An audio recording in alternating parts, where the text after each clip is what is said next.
چگونه به استقلال مالی دست پیدا کنیم؟ رسیدن به استقلال مالی یک پروسه دوامدار و مداوم هستند، ولی ما میتوانیم با برنامه‌ریزی دقیق و پشتکار و تلاش‌های مجدد به آن برسیم.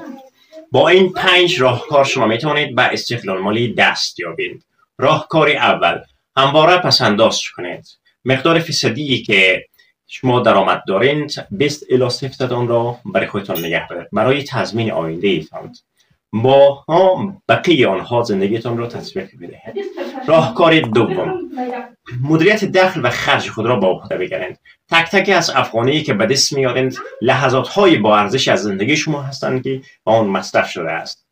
راهکار سوم، درآمد دوم را ایجاد کنید. منبع درآمد دوم را ایجاد کنید. چگونه میتوانید این را ایجاد کنید؟ میتوانید با پولی که پسنداز کردید آن را به یک شخصیت با اعتبار بدهید، به یک شخصی با اعتبار که سرشان اعتماد دارین بدهید و مقدار فیصدی از آنها بگیرید. در نبود شما هم میتونه این درآمد کسب کند.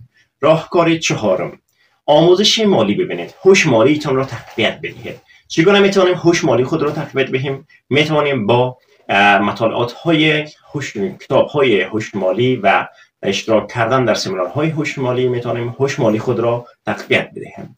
راهکار پنجم، کسب کار شخصی خود را ایجاد کنید. زمانی که مهارت های لازمه را یاد گرفتند، حتما در زمینه‌ای که شما مزیت و برتری دارید کسب کار خود را ایجاد کنید.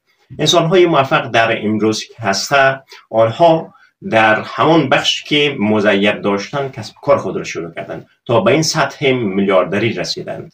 پس شما هم میتوانید به استقلال مالی با این 5